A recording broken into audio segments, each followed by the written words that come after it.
pemain-pemain PSS ini banyak membuat kesalahan sendiri, mudah kehilangan bola. Ball position itu menjadi kunci sebenarnya untuk meraih kemenangan. Jadi kita nggak bisa selalu mengandalkan mencetak gol dari bola-bola liar gitu kan. Misi utama PSS itu sebenarnya kan mencari komposisi pemain. Gol pertama ini mungkin kesalahan pemain PSS sendiri ya. Kalau dari permainan, PSS ini tidak mudah menyerah. Oke, ketemu lagi dengan saya. Selamat pagi, siang, sore, malam, sobat PSS. Kita akan mencoba membahas atau menganalisis hasil pertandingan antara PSS dengan PSS Semarang kemarin.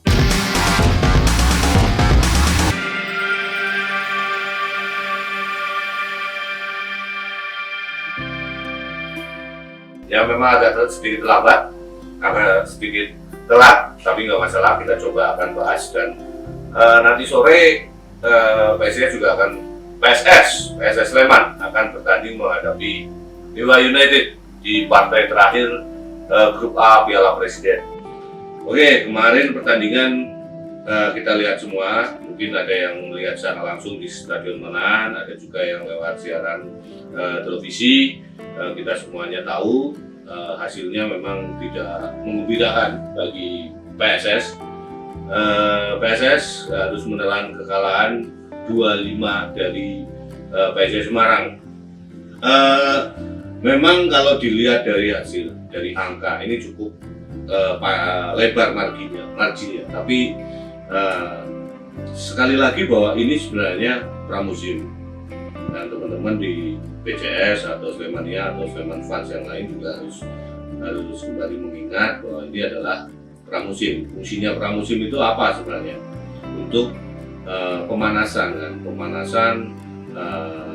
tim dan semua pemain sebelum masuk ke kompetisi resmi di Liga Indonesia Liga 1 musim depan. Jadi kita kemarin melihat seperti apa permainan PSS Sleman, dan ternyata seperti yang dikatakan oleh Coach Seto, akan ada rotasi pemain yang cukup besar ya, terutama di lini belakang.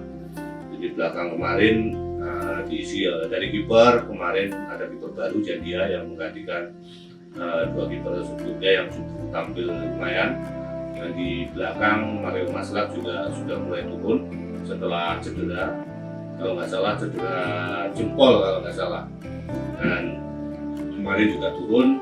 Kemudian di left back Dery Rahman kembali diturunkan, dan yang menarik Marco Merauhe kembali digeser menjadi wingback kanan ya. Jadi sebelumnya di dua pertandingan sebelumnya Marco Merauhe ini menempati stopper ya, double stopper gantian bersama Purwoko Yudi kalau nggak Deddy Kusmawan ya. Kemarin sedikit ada perubahan di lini belakang, dan lini tengah juga saya pikir perubahannya nggak terlalu besar. Manda Jini juga main di babak pertama, kemudian ada Dave Munstein yang juga main dari menit awal, kemudian ada Ilhamila juga tampil waktu kemarin. Mungkin yang agak sedikit nggak terlalu perubahan yang cukup radikal juga di lini depan itu Ricky Dwi juga tampil juga. Kemudian ada Kabere, cuma yang diistirahatkan Boas. Nah, ketidakhadiran Boas ini juga terlihat kental sekali ya kemarin. Jadi ada beberapa fase di mana pemain-pemain PSS ini terlihat masih bingung, dalam artian saat membangun serangan itu masih bingung, ini bola mau diapakan, apakah bola ini dibawa, apakah bola ini dipas, atau bola ini ditahan dulu, didelay permainannya. Nah ini juga terlihat sekali. Jadi peran Boas juga ternyata sangat krusial di pertandingan kemarin. Tanpa adanya Boas ini mungkin menjadi evaluasi sendiri bagi tim manajemen ataupun tim pelatih, bagaimana seandainya Boas ini nggak bermain gitu kan. Nah, juga apa namanya yang lebih kita cermati adalah pemain-pemain PSS ini banyak membuat kesalahan sendiri, dan kesalahannya ini kesalahan yang elementer gitu kan. Ya, salah passing, kemudian kurang cepat mencari ruang, kemudian yang lebih penting mudah kehilangan bola atau mudah kehilangan ball position. Ini sangat fatal ya, karena dalam sebuah permainan sepak bola, terutama sepak bola sekarang ini, ball position itu menjadi kunci sebenarnya untuk meraih kemenangan. Jadi kalau kita nggak menguasai bola, kapan kita bisa mencetak gol? Kita kan nggak bisa selalu mengandalkan mencetak gol dari bola-bola liar gitu kan, dari umpan-umpan yang nggak jelas gitu kan. Nah, ini mungkin menjadi evaluasi juga bagi Coach Seto, karena Coach Seto sendiri sepertinya dari kemarin juga sudah sadar betul bahwa hasil yang terburuk akan diterima oleh PSS kemarin, tapi itu tidak masalah, karena sekali lagi misi utama PSS itu sebenarnya kan mencari komposisi pemain, mencari bentuk permainan, dan kemudian memadukan pemain, dan juga bagaimana memadukan antar lini di PSS sendiri tentunya sebelum tampil di Liga 1 musim depan. Ada beberapa hal lagi yang nggak terlihat waktu menghadapi Persita sebelumnya, yaitu pressingnya ini terlalu longgar dan terlalu lemah. Jadi beberapa kali pemain-pemain PSIS ini berhasil mengeksplorasi ya kelemahan pressing atau kurang ketatnya pressing yang dilakukan oleh pemain PSS. Koordinasi lini belakang juga belum solid, karena beberapa kali antara Maslah, Deddy Kusmawan dengan Marhum Rawe dan Deddy Rahman ini kadang telat dalam menutup ruang gitu kan. Nah, ini fatal, seperti yang terjadi di gol pertama sebenarnya. Gol pertama ini murni kesalahan pemain PSS sendiri ya, kesalahan elementer sebenarnya. Bola yang sebenarnya begitu mudah harusnya bisa diantisipasi, kemudian malah lepas di sisi kiri pertahanan PSS, dan si Wawan ini berhasil menguasai bola, dia masuk sampai ke kotak penalti, dia berikan umpan datar. Sayang Wawan kemarin tidak memberikan umpan cut off ya, tapi dia memberikan umpan datar tepat mengarah ke kiper. Nah, ini bisa diblok oleh pemain-pemain PSS, tapi akhirnya kan menjadikan sebuah corner kick. Nah, dari corner kick ini kelihatan juga akhirnya, karena tensi pertandingan ini kan langsung naik di menit-menit awal gitu. Nah, pemain-pemain belakang PSS ini seperti kelihatan panik, belum selesai panik karena ada kesalahan di sisi kiri, kemudian mereka mendapatkan corner kick. Nah, ini dari sisi mental pemain ini sangat berat ya, karena apa? Mendapat tekanan dalam waktu yang sangat pendek. Nah, betul juga akhirnya Antilana ini bisa membuat skor, membuat gol, dan ini golnya yang bisa dibilang gol cepat inilah yang sebenarnya meruntuhkan permainan PSS Sleman. Jadi semuanya ini agak sedikit sulit, belum lepas dari gol pertama, kemudian masih kena tekanan lagi, dan tidak kembali lagi di sisi kiri pertahanan PSS. Di situ Wawan mengeksplorasi kekurangan PSS di lini itu, di sisi kiri dia bisa memberikan umpan terobosan ke Antilana yang berlari tanpa bola. Ini sebenarnya cara-cara klasik ya dalam menerobos pertahanan sebuah tim. Nah, ini yang perlu dievaluasi, bagaimana Antilana ini bisa bergerak bebas, kemudian pemain-pemain belakang PSS ini juga terlihat diri sejajar, dan sejajarnya ini ada beberapa ruang, ada beberapa celah yang dimanfaatkan oleh pemain-pemain depan dari PSIS Semarang. Nah, ini yang menjadi bahan evaluasi sendiri bagi Coach Seto dan bagi PSS secara umum ya. Dan mungkin kita juga menyoroti komposisi pemain dari PSIS Semarang ini juga Kalau saya pikir mungkin ini jadi winning timnya PSIS Semarang. Jadi mereka sudah menemukan komposisi yang pas ya. Semua pemain asing tampil. Jonathan Kantilana yang di pertandingan melawan Persis baru tampil di babak kedua, atau kalau nggak salah babak pertama tapi nggak full, tapi dia bisa tampil dari menit awal di menghadapi PSS. Kemudian juga Ali Sesa juga dari tim Bangga dari menit awal, Marukawa dan Portes juga sudah semakin padu. Nah, ini menjadi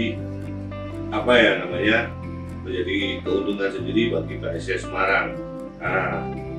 Terlihat memang PSIS lebih solid, dan yang paling penting mampu memanfaatkan kelemahan dan kesalahan-kesalahan elementer yang dilakukan oleh PSS. Jadi sebenarnya hasil kemarin mungkin lebih pada kesalahan sendiri yang dilakukan oleh pemain-pemain PSS Sleman. Ya, mungkin karena persiapannya yang juga tidak terlalu panjang, maksudnya lebih panjang PSIS Semarang. Dan kemudian kalau dari jeda pertandingan saya pikir ini juga cukup jauh ya antara PSIS Semarang yang bertanding hanya selang 2 atau 3 hari, kemudian PSIS Sleman yang punya jam istirahat yang cukup lama, sekitar 10 hari. Cuma begini, tim ini belum padu. Jadi kalau kita bicara masalah kebugaran pemain saat persiapan, ini tidak bisa menjadi patokan karena tim ini kan tampil dalam masa persiapan untuk turun di sebuah turnamen. Saya pikir turnamen ini juga terlalu cepat ya, karena mungkin dari biasanya kan pelatih itu kan punya schedule sendiri, bagaimana mengejut stamina. Yang kedua, yang pertama mungkin yang digenjot stamina dulu kan, stamina pemain digenjot dulu sampai maksimal. Nah, saat proses menggenjot stamina ini, para pemain itu biasanya juga nggak maksimal kalau tampil di uji coba gitu kan, karena biasanya badan pemain itu jadi kaku kalau dia digenjot fisiknya terus menerus gitu kan untuk mencapai performa ini. Dan biasanya memang agak sulit bergerak, agak kurang leluasa kalau pemain-pemain ini dalam proses itu. Nah, berikutnya yang menjadi masalah juga karena tim PSS ini kan juga berkumpul agak lebih terlambat dibanding PSIS Semarang yang dari awal punya kerangka tim yang sudah ada ya. Memang sih beberapa pemain telat bergabung seperti Alfredo Dewangga yang baru pulang dari timnas, kemudian juga Kantilana ataupun Ali Sesa yang baru datang dari luar negeri. Tapi dari mayoritas pemain PSIS Semarang ini sudah lama berkumpul dan sudah mungkin sekarang mereka hampir mencapai 85% dari performance mereka ya. Jadi nanti pas di tanggal 27 kalau nggak salah 27 Juli mereka bisa sampai ke performance. Nah, ini menjadi keuntungan sendiri bagi PSIS saat menghadapi pramusim ini. Terus tadi kalau kita bicara tentang kelemahan dan kekurangan PSS Sleman, tentu kita nggak fair kalau kita juga nggak menyoroti hal-hal yang positif di tubuh PSS Sleman kemarin ya. Yang seperti yang saya bilang sebelumnya bahwa kita juga harus sadar bahwa di sepak bola ataupun di olahraga yang lain itu kalah menang itu masalah biasa gitu. Kalah menang masalah biasa. Kalaupun kita menang, kita nggak usah jumawa. Kalaupun kita kalah, kita juga jangan kecewa. Dengan catatan kalahnya ini bisa kita terima. Maksudnya bisa kita terima dalam artian apa? Bahwa di lapangan benar-benar pemain-pemain itu sudah fight, sudah berusaha semaksimal mungkin. Masalah hasil itu kan banyak hal yang menentukan. Faktor luck juga salah satunya. Yang kedua juga faktor mental juga mempengaruhi. Tapi saya lihat kemarin kalau dari permainan PSS ini tidak mudah menyerah. Meskipun mereka sudah kalah 2-0, sudah kebobolan 2-0 di awal babak pertama, tapi mereka mampu bangkit. Mereka tidak panik waktu itu. Mereka tidak panik, mereka cepat untuk mengorganisasi permainan dan cepat menutup celah-celah. Akhirnya hasilnya juga nggak memungkiri usaha ya. Jadi gol pertama yang dicetak oleh Ricky Dwi ini juga cukup cantik. Dia memanfaatkan space di belakang back PSIS. PSIS ini agak sedikit lengah karena sudah unggul 2-0. Mungkin mereka menganggap bahwa ini mungkin sudah selesai pertandingan, tapi salah, bahwa PSIS ini masih punya semangat dan masih punya daya juang. Dan yang lebih penting lagi, yang mencetak gol ini pemain muda. Ini menjadi sebuah poster mental yang sangat bagus bagi teman-teman pemain-pemain di PSS Sleman yang masih berusia rata-rata memang masih muda. Nah, ini juga golnya cukup cantik, cukup tenang, bagaimana dia bisa mengelabui 2 stopper lawan dan dia masuk ke dalam kotak penalti, tidak langsung syuting, tidak memaksakan syuting, tapi dia mencoba keeping, kemudian mencari ruang tembak yang lebih luas dan akhirnya gol. Dan ini cukup mengagetkan PSIS sebenarnya, gol pertama PSIS ini. Karena apa? Mereka kaget tuh, tim ini masih mampu bangkit. Nah, setelah gol pertama kemarin, permainan ini semakin bagus ya di PSIS ya. Mereka mampu menguasai lini tengah dan mampu beberapa kali juga menciptakan peluang. Saya kalau nggak salah itu Desmond itu di awal babak kedua ini melepaskan tendangan dari luar kotak penalti yang cukup keras, umpan 1-2 dari tengah, dan ini cukup bagus karena mereka bisa mencari dan menciptakan ruang di pertahanan PSIS yang bermain cukup ketat kemarin juga. Pertahanan PSIS sendiri juga saya pikir tidak bermain jelek ya. Dalam artian begini, bahwa mereka itu tampil flamboyan lah, dalam artian lugas tidak, keras juga tidak, tapi mereka mengandalkan tactical defense ya. Jadi Ali Sesa yang seperti saya bilang sebelumnya, bahwa back ini bukan karakter back yang keras kemudian kejam dalam artian brutal, enggak dia, tapi dia lebih mengedepankan antisipatif, intercept bola dengan dengan teknik sehingga tidak menciptakan pelanggaran-pelanggaran yang membahayakan di daerahnya sendiri. Jadi gol pertama yang tercipta dan kemudian beberapa upaya-upaya yang dilakukan oleh pemain-pemain depan PSS ini sehingga bisa membongkar pertahanan PSIS ini juga menjadi catatan bagus sendiri ya, jadi catatan menarik ya, karena menghadapi karakter pertahanan yang dibangun oleh pemain-pemain belakang PSIS ini, pemain-pemain PSIS ini juga bisa membongkar itu gitu. Nah, ini juga modal penting. Terus yang berikutnya, mayoritas pemain sekarang mungkin sudah mulai tampil ya. Kemarin juga si Valente yang baru datang baru bergabung beberapa hari dari luar negeri, dari Portugal. Kemarin juga sudah main, meskipun cuma main 10 menit, tapi teman-teman PSS dan teman-teman PSS fans PCS Lemania bisa melihat sendiri kualitas dari si Valente ini seperti apa. Meskipun dia tampil menitnya juga nggak banyak, cuma 10 menit atau lebih. Saya pikir kita bisa menilai lah kualitas pemain ini seperti apa. Dia terlihat sangat flamboyan, kekuatan kaki kirinya juga luar biasa. Dia juga bisa memanfaatkan celah-celah di pertahanan PSIS dan juga mampu bermain bagus di lini tengah. Contohnya apa? Dia beberapa kali menciptakan umpan yang memang belum seluruhnya bisa dimaksimalkan gol. Cuma satu hal yang menarik itu corner kick yang diambil oleh Valente ini. Bolanya ini luar biasa ya. Jadi kalau orang bilang kalau dulu saya mungkin main bola itu, bola ini bola ini mencari kepala teman gitu kan.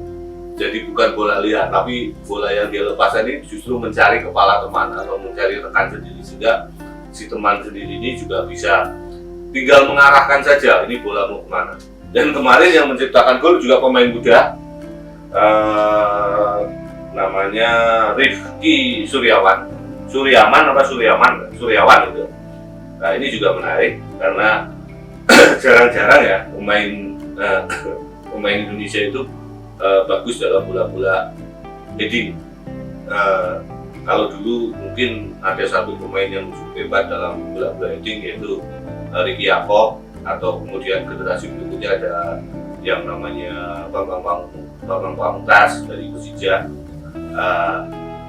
Tapi setelah ini saya nggak melihat pemain-pemain dari Indonesia, pemain lokal Indonesia yang punya kekuatan heading yang cukup bagus di kotak penalti. Nah, ini saya semoga saja kemarin golnya ini juga bukan kebetulan, tapi memang kemampuan pemain ini juga cukup bagus dalam heading di udara.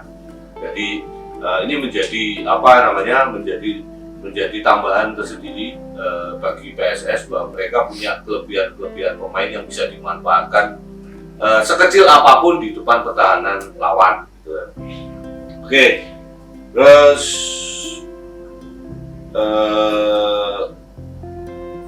setelah pemain asing tadi, kita juga harus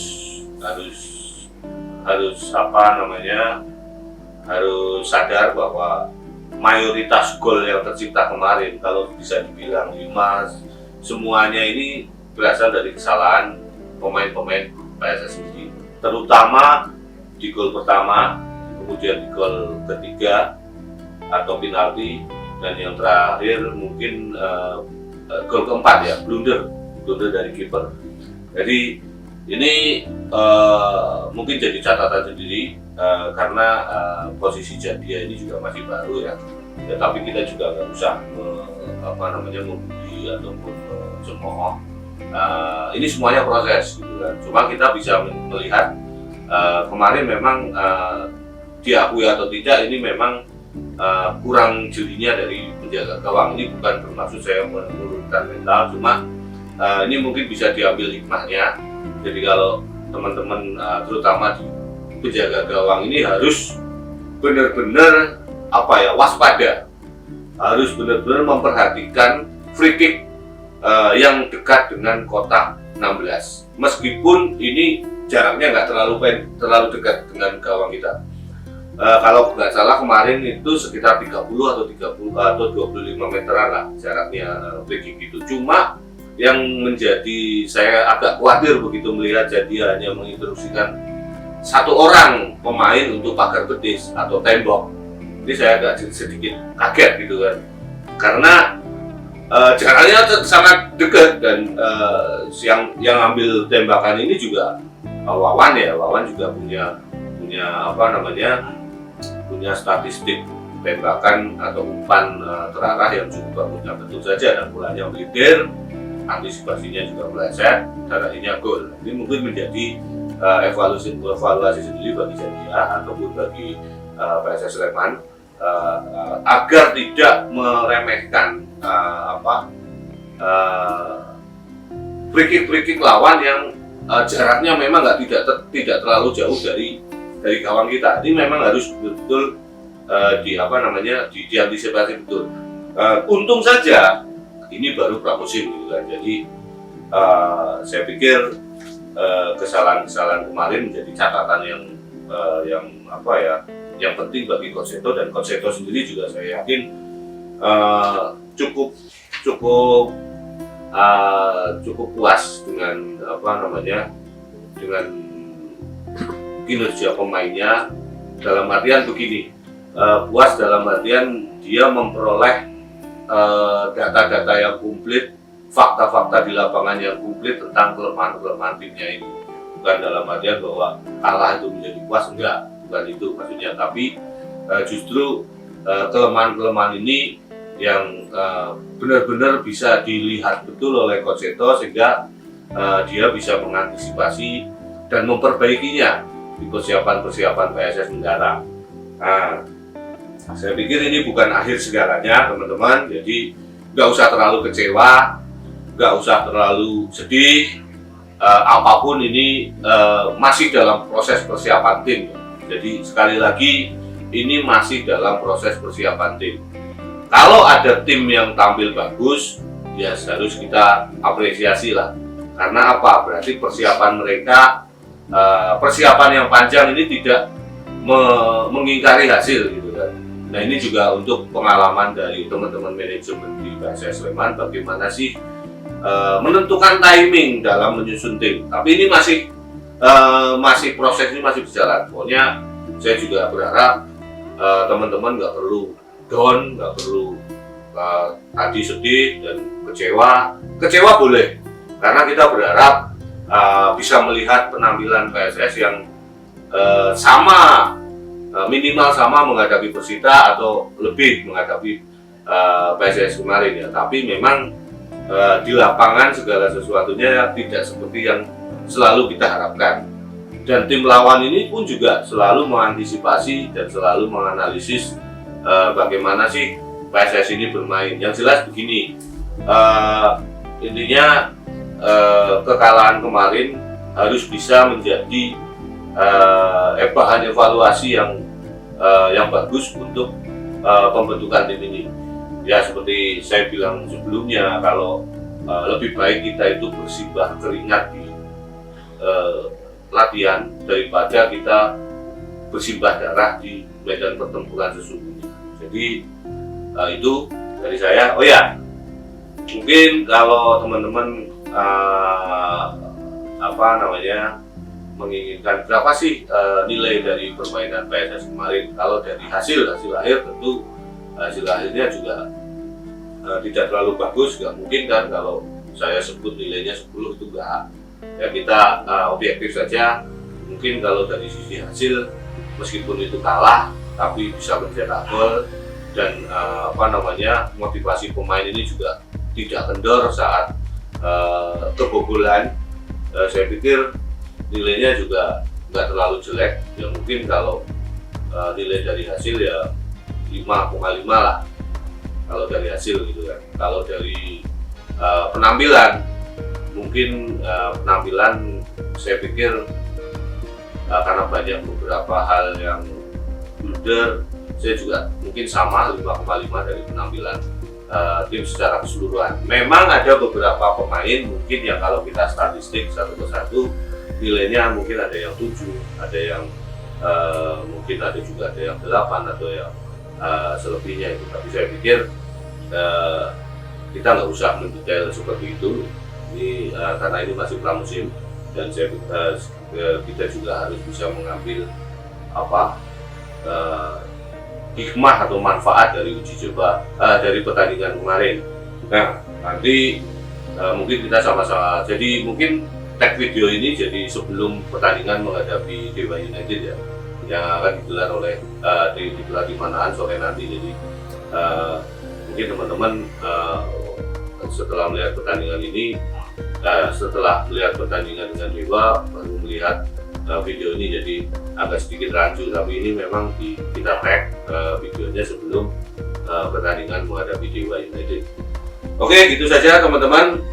Semangat PSS Slemania, Sleman Fun, kita harus semangat, kita dukung PSS. Apapun yang terjadi, tim ini harus kita dukung. Tim ini sedang berproses dan jangan menyerah untuk tetap mendukung PSS Sleman. Ali, terima kasih. Assalamualaikum warahmatullahi wabarakatuh.